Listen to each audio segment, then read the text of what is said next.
My question is, what if education isn't actually a list of facts and books?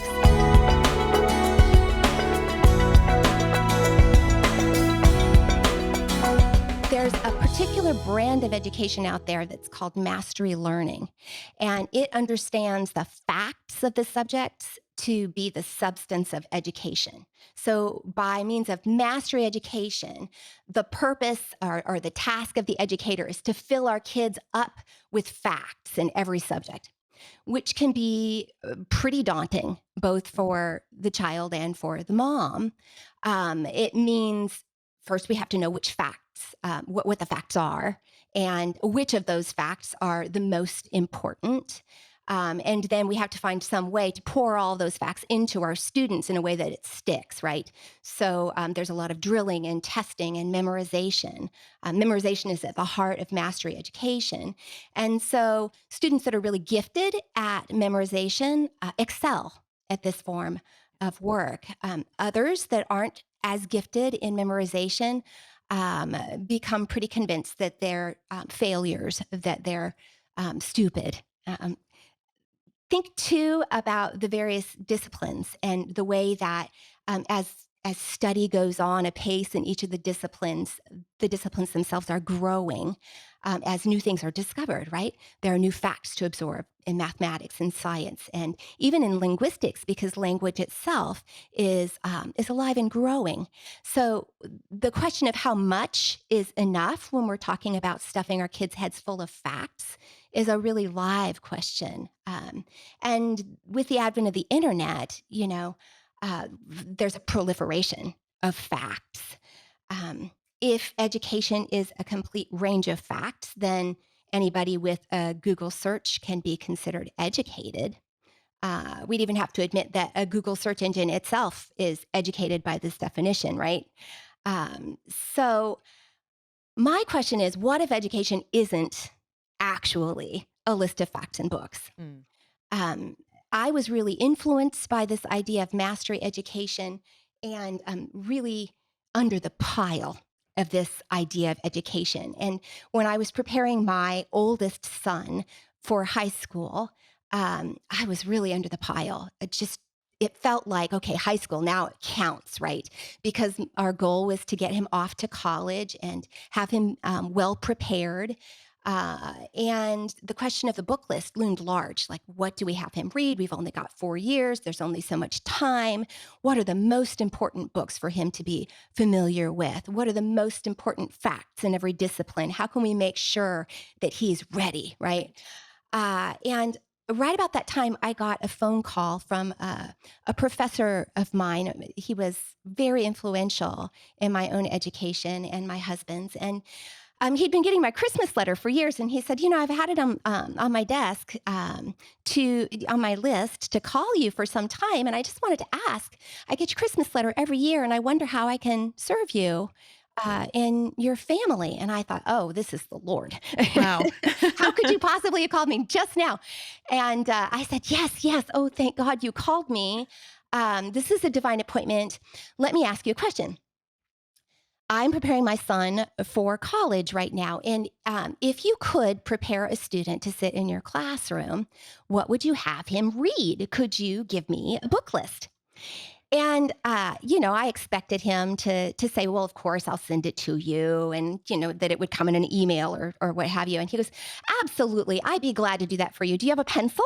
I thought, do I have a pencil? Are you? Oh, well, okay. Yeah, just a minute.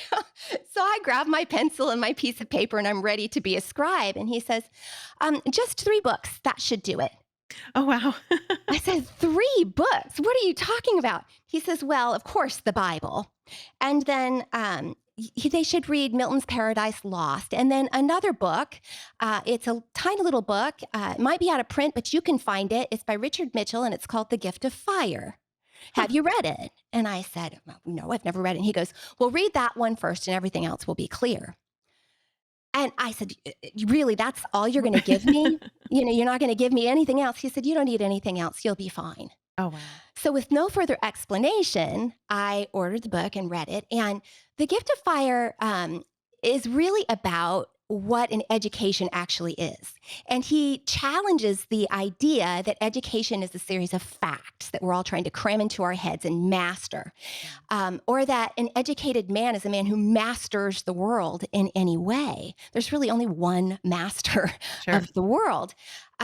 So what he does instead is suggests that if we look at the root of the word education, it comes from the Latin educere, which means to lead out or to draw forth, which really implies that the act of educating is the act of leading a person out of or toward something. So from even just from the etymological origins of the word, we can divine that education is something of a process Yeah. or a journey, rather than some object to be gotten or a body of facts to be mastered. Instead, it's some sort of a quest towards something or a deliverance out of something, which really begs the question, what is that something? Right. Um, and I think that your answer to that question, what is that something, will define the character of the education that you pursue with and for your students. If that something is a body of knowledge, a body of facts, by mastering which you can master the world and your life circumstances, well, it's going to put you on a hamster wheel because how many facts are enough facts, Right. right? When are you ever done mastering the world of facts and the ever increasing, expanding body of knowledge that's Right. out there to be discovered? But if education is not a body of facts, then what is it? In this book, Mitchell suggests that education is not actually an end in itself, but it's instead the vehicle or the process that we employ in our search for the real end, which is the truth. That truth is the object of education, and that we pursue that truth through every subject and discipline. And he goes further to say that there's no end to this journey. He says it this way: there is no last statement. And that really does resonate with Christian ideas, because the end of our quest for truth is the incomprehensible and immense God of the Right. universe. There's no end to our understanding of him. He is the way, the truth, and the life, as Jesus tells us, as John quotes him in John 14:6. And it's to him that we are called to lead our kids. It's to the brink, it's to the brink of knowing God. It is into the journey of knowing God, that we purport to lead our children as we educate them, right? Yeah. Because it's in the face of God that all of the details of the world and of our lives come into focus. Mhm. Um, so I would say that education can't save our children, but it can put them in the proper posture to receive what's necessary from the Lord when salvation comes upon them. Amen.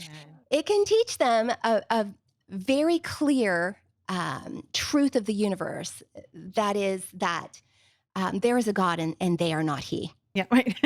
Right? And if Amen. we think about education and all of its different iterations and every subject and discipline as an opportunity for our kids to come up against this hard truth that they are not the gods of the universe, that the universe doesn't revolve around them, but that it was created by a loving God who keeps them as the apple of his eye, the process of education becomes an amazing opportunity.